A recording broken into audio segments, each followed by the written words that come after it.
Hey, welcome, guys. Tony Porter, Tabletop Baseball Digest, and we're playing 1969 World Series Game 1.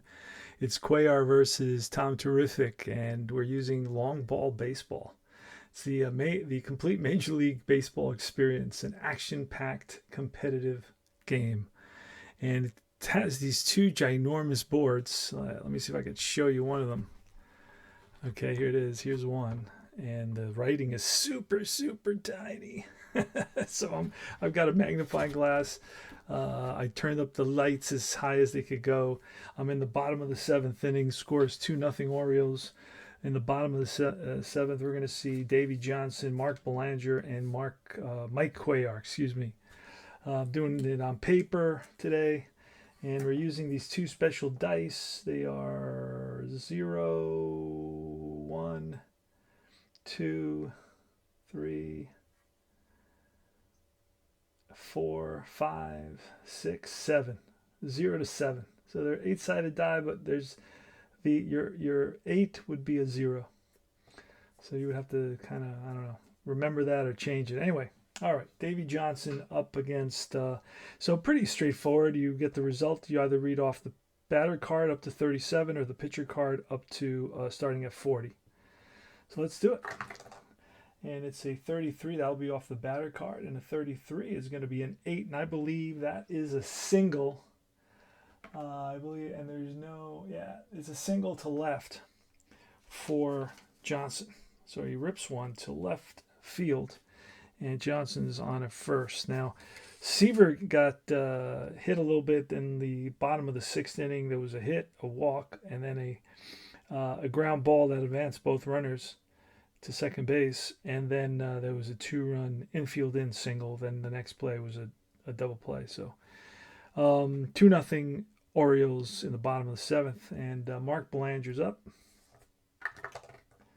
And that's a 50. That'll be off Seaver's card, and that's an 11. And 11 now goes over here. And 11 is a single over shortstop. And there's no modifier for that. So runner, let's see. Single over shortstop. Oh, I'm looking at the wrong one. Single and no modifier again. So for the 11, single over shortstop and runner. Can't see squat. Can't see what it says. Really small. Oh, infield. Okay, beats out infield hit. I see. Since I don't play this a lot, I don't have these basic numbers memorized. So we got first and second.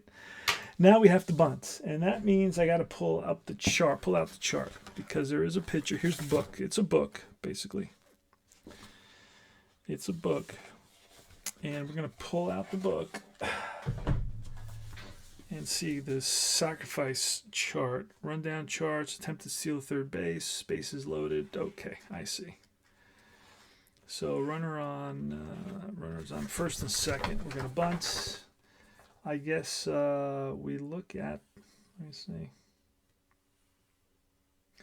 So we're going to look at the pitcher. Pitcher is up. We have a pitcher batting card. You can get these cards free. You can get the rules free. You get everything free. I paid a bunch of money for my sets. They were the original sets from the 70s. I paid over $100 for each set. I have two, 76 and 77. That's a whole nother can of worms. But you can get all this stuff for long ball baseball Facebook group. All right, so 20. So 20 will be a 20, which is a strikeout. And that is going to be a strikeout. So I guess he bunts it foul, or he misses it, or whatever it is. So Cuellar squares the bunt, and he misses the bunt, and that is strikeout number 3, 4. Strikeout number 5 on the day for Terrific. And with 2 on and 1 out, it's going to be Don Buford. Don Buford today is 0 for 2 with a walk. Struck out and hit to a double play. And here's the pitch. And that is a 32 off Buford's card. And it's going to be a 37 with runners on first and second. A 37 is all the way on this side. Again, I got to get out the where is it? 37. This one's in the dark. It doesn't help that they're standing up, right? First and second. right here. And then a 37 says fly ball left field. See, I don't have that memorized, right? 37 is a fly ball left field, and runners will hold. So F7. And here comes Paul Blair. Paul Blair today is 1 for 3 with a run scored.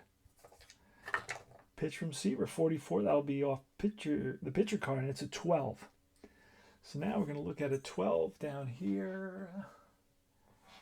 And that is with runners on first and second. A 12 says, looks like it says 1 is regular single to left. 1 scores, other to third. F8 or F10 scores. So, Belanger, what is Belanger's speed? Is this F7? So it was F8, so he does not score. So it's a single. 3 singles in this inning. And Belanger, what did it say? I think he goes to third. Yeah, he goes to third. Because it says that, wow, he would score on a single. Runners on first and second and a 12.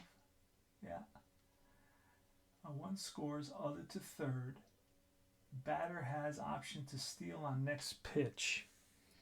Paul Blair. Paul Blair's speed is a 9. And Jerry Grody's arm. Jerry Grody's arm is a 9. No, yes, it's a 9. Wow, that's a pretty good arm. So basically it's a, I don't know what that is here. Let me look at the stolen base. I know what it is if it's a +1 or a +2. I don't know what it is if it's a 0. Oh, I guess it would be a equal would be a 1-1, I guess would be. That's what it is, a 1-1. So let's roll. Let's see if he can steal on a 1-1. And you add him up, a 5. A 5 is, there he goes, the throw down, and he is out. So the batter is Robinson, a right-hander. So it'd be a 2-4, caught stealing for the third out. Why did I steal with Robinson up? He could have hit a home run. All right. Well, anyway, I was all excited about trying to steal. That's what happens sometimes. So 1 run on 3 hits, and the Orioles lead 3-0. In reality, in the original, the first game of the 1969 World Series, Seaver gave up 4 runs. So here come the Mets. Yes, sirree. Here come the Mets. Where are the Mets? Okay. Here come the Mets. It's going to be Buddy Howson leading off. Buddy Howson's leading off here. As you can see, Howson today's popped up, struck out, and grounded out. All right, let's do it. Top of the 8th. 57, that's off Cuellar. Let's put Cuellar underneath. So a 57 is a 20. That's a strikeout. That's the one I remember. I memorized 2 numbers, a 20 and a 25 so far.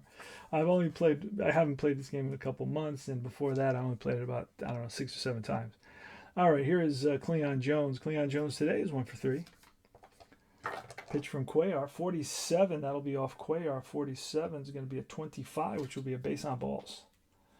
And there's nothing here on Cuellar's card that says he should not walk a lot of players. He's walked quite a few in this game. 4, 5. That's his 6th walk of the game.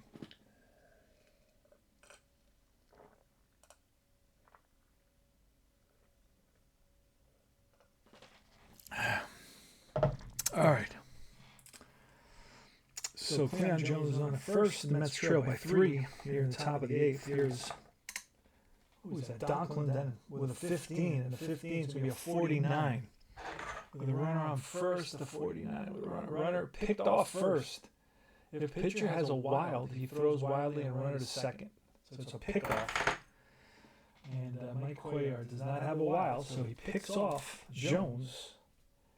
And the crowd here is ecstatic. And first base coach is stunned. Manager's stunned. Who's manager? What? Yogi Berra, I think, right? No, not Yogi Berra. Oh man, what's his name? He passed away in what, 72 or 73 this spring. Anyway, oh man, he's super fan. Gil Hodges, right? That was the manager. He was beloved by his players. Anyway, here's all right, Don Clendon is still up. I just moved him. He's still up. Here's the pitch, and that is a 12, and a 12 will be a 19, and a 19 is going to be a ground ball third base over to first, and that retires the side. So no runs, no hits, a walk, nobody left. Go to the bottom of the 8th inning. We're trying to get 2 complete games out of this, 2 complete performances out of Cuellar and Seaver here. We'll see what happens. Bottom of the 8th. The pitch. It's a 13 to Robinson. It's going to be a 16. A 16 will be what? Hit by pitch. That's the second time he's been hit by pitch. Yep. Robinson's been hit by pitch twice today. So he gets plunked by Seaver. 13 is a 16, and a 16 that is exactly that, a hit by pitch. Unless the pitcher has a CO, and Seaver does not have a CO. All right, on his card. So here's Boog Powell. And look where I put that. Didn't need to put that in there. Hit by pitch. And let me white it out. You can see what I did. I could still run with that, but all right. So this brings up Boog Powell. Boog Powell's 0 for 3 today. Pitch from Seaver, a 65. That'll be off Seaver, and a 65 is a 37 with a runner on first. And that's going to be 37, a runner on first. There's a fly ball left field. So 37 is a fly ball. I have to learn that. Under it is the left fielder, Cleon Jones. Here comes Brooks Robinson, who had really the 2 RBIs in the game. He's 1 for 3. A big drawn-in infield single for Robinson in the bottom of the 6th. Here's the pitch from terrific 51. And the 51 will be a 24 with that runner on first base. And a 24 with a runner on first is a fielder's choice ground ball. Second base flips to Harrelson. So it is Weiss to Harrelson, 4-6, fielder's choice, and on at first is Brooks Robinson now. And Elrod Hendricks, the pitch from Seaver, 0-5, and a 0-5 is a 24, and that'll be another 4-6, because that's the number we just rolled, I believe. Right, a 24 with a runner on first is a 4-6, and that'll end the inning. So last licks for the Mets. No runs, no hits there. A hit by pitch. And after this, I'm going to take a look and see if there's any baseball on TV before I figure out. I'm going to probably play game 2. I want to get the flow a little bit better in this game. You'll see the difference between the first game, which is kind of bumpy, and then the second, third, fourth, and the more I play it, the smoother it gets. All right, so Cuellar is going for complete game. He is facing Ron Swoboda. Swoboda struck out 3 times. Here's the pitch, and that is a 10, which on Swoboda's car is an 8. That's line base hit, so it's a single for Swoboda. Leadoff single here in the 9th. Mets trail by 3. Next up is Ed Charles, who's 1 for 2 with a walk and a double, and here's a pitch, and that's 0-0, and that's going to be a deep drive, I believe, with a runner on first, deep drive, home run, over way back left field fence, and that ball is gone against a G pitcher. He's not a G pitcher. So it's a 2-run shot here. A 2-run shot by Ed Charles. Comes up big. Picks up 2 ribbies and brings the Mets within 1 here in the top of the 9th inning. Next up is Jerry Grody. And the pitch from Cuellar, which is a 17, and a 17 is a 25. That's ball 4. So Grody walks. Grody does not, he has average speed, so he'll stay there. I could get somebody faster. Let me see who do I have faster on the Mets. Oh boy, and maybe I should start thinking about faster on the mats. 6, I gotta find. Let me see. Hold on. Let me just look at the bottom. You get a bunch of players from the 1969 World Series, all for free. So I got this guy. Amos Otis seems to be on the roster. I don't know if he is or not, but can't worry about it. So he's going to come in. Otis is going to pinch run. And then we'll have another catcher. So Otis pinch runs. Let's put him there. Little plus sign. Pinch running. He is an 8, so he's pretty good pinch runner. And it's going to be Al Weiss with nobody out, and we're going to bunt. So let's see. We got to look at that. It's a 62, and a 62 is off the pitcher. A 32. And a 32 with a runner on first. This is just 2 pages of rules in this game. A 32 will be a sacrifice, a sack to the third baseman.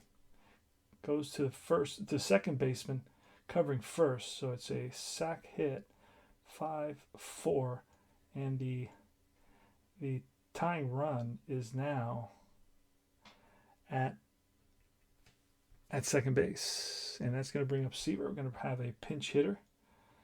Let's call on a pinch hitter here. So we're going to do this, and let's see. Who do we have on the Mets to pinch hit? Wayne Garrett is a lefty. I'm looking for a righty. Rod Gasper. I think he was there, right? J.C. Martin, Bobby File. Ron Taylor. These are all pitchers. Jack Delorio. Al Jackson, another pitcher. Duffy Dyer. He can pinch hit. He's got to stay in there anyway. Kenny Boswell. I took him out. Gary Gentry. These are all the pitchers. Art Shamsky. What is Shamsky? Shamsky is a lefty. I need a righty here. Ed Krampel is a lefty, so I'm gonna pinch hit with. I've got Gaspar or Duffy Dyer. I'm gonna pinch hit with Duffy Dyer. All right, so let's pinch hit with Duffy Dyer here. And let's do it. See what happens. Here's the pitch from Cuellar. 40. That'll be off Cuellar. And a 40 is going to be an 8. Uh-oh. But he is a 1. Remember that. So an 8 is usually a hit with a runner at second base. And an 8, that's an 8 there. Runner at second base single. And the run scores. The game is tied. Holy smokes. The Mets have tied this game up in the top of the 9th. RBI, pinch hit RBI single by Duffy Dyer. And we can't pinch run for him now because we need him as a catcher. So it'll be the top of the order. And that's gonna be all for Cuellar. Tommy Agee is up. So we will go here to let's grab the cards for the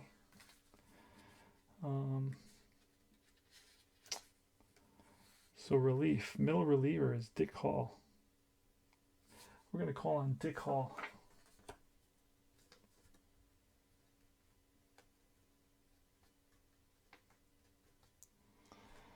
All right, so Cuellar goes 8 1/3. So 8.1.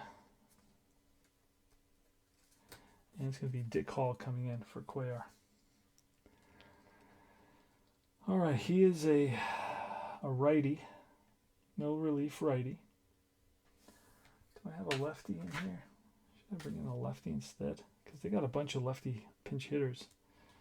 So I should bring a lefty. I should bring in a guy named Pete Rickard instead. Yeah, I'm going to bring in Pete Rickard instead. Because they got Mets have a bunch of lefty pinch hitters. So I'm going to bring in Rickard.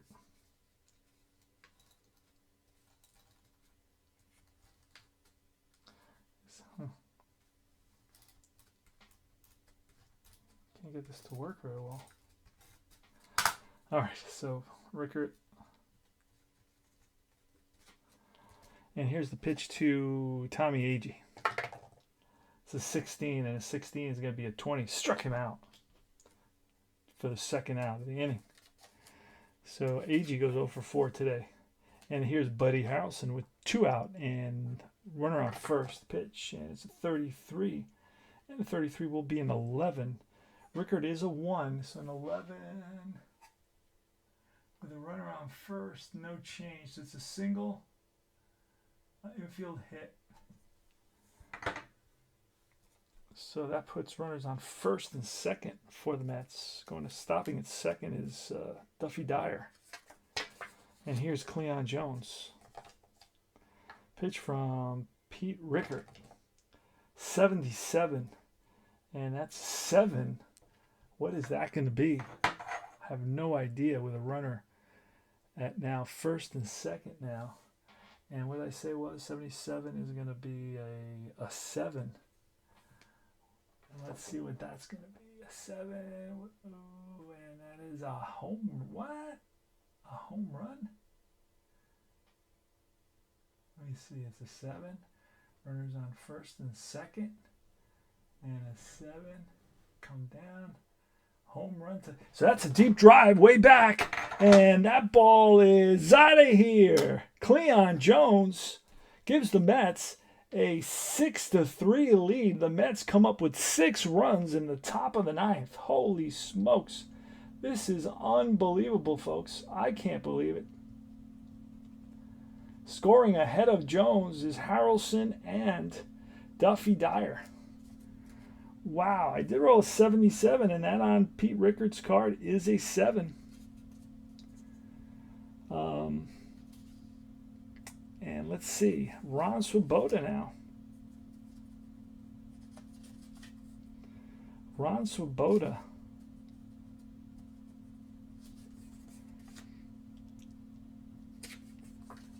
No, Don Clendenin is up. Don Clendenin with 2 outs, nobody on. Mets have scored 6 runs here in the top of the 9th. I can't believe that. Not the way they hit this whole game. A 32, and that'll be a swing and a miss, and he goes down on strikes, and that ends the inning. But the Mets, 6 big runs on 1, 2, 3, 4, 5. 5 hits, a walk, 2 home runs in the top of the 9th. Holy smokes. Never intended that to happen. Never foresaw that as happening either. I thought we were losing this game without a doubt. 69. So we're going to grab You Gotta Believe. Where's You Gotta Believe? That's what I call him. You Gotta Believe.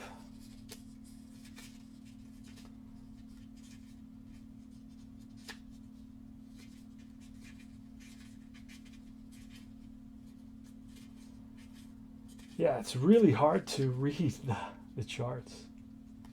Really, the type is so small. I don't even see. I don't even see You Gotta Believe here. Was he on the team? I thought he was like a big part of it. Or that was the 70. He was part of the 73 team. And, oh, there he is. I knew he was part of the team. Come on now. All right. Tug McGraw is going to come in there to save it for Seaver.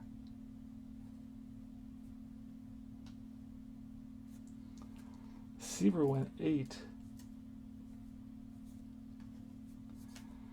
And here's Tug McGraw facing Johnson, Dave Johnson. Here's the pitch. And that's a 25. And a 25 will be a 32.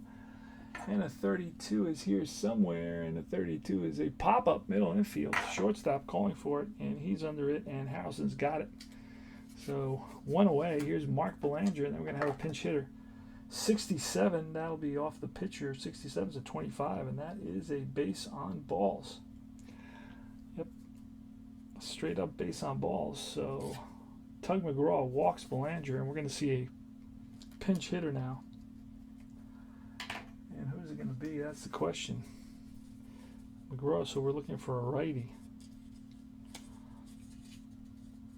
I want to thank the guy who, took the time and the energy to create these cards. There's a bunch of other teams, sets, replays, and even seasons. You can get the 77 season. Terry Crowley's a lefty. Chico Salmon. He's going to pinch hit. So let's get right him in. All right, and here's the pitch. Oh, and new catcher will be, of course, Duffy Dyer, and the pitcher goes in here. There's a pitch, and that is, I can't see it. Whatever it is, it's 70, a 76. That'll be off the pitcher card, a 31 with a runner on first. That's about over here. No, it's about over here somewhere in this dark spot. 31. Pop up. Middle infield, second baseman's got it. So, guys, if once I play this a little bit more, then I'll remember those numbers. I'll say, oh, 31 is a pop up to second base. 37 is a fly out to left. I think 38 is a fly out to center, I believe. Let me see if I'm starting to understand that. 38. 38 is a fly out to center, 37 is to left, and 39 is to right. So I learned those. But there's no real clear pattern. Like 9 is a single, 10 is a single, 11 is a single, 12 is a single, 13 is a single. Then 18 is a hit by, what does that look like? 16 is a hit by pitch. 17 is a safe at first time, an error. So it changes. There's no, like if you play Fall Classic Baseball, there's patterns, right? 7, 8, 9 is fly ball, 7, 8 to left field, center field, and right field with sacrifice flies.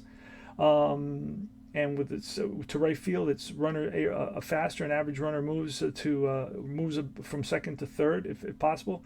And then 17, 18, and 19 again are left field, center field, and right field, but with assist opportunities where you can throw the guy out if he decides to advance.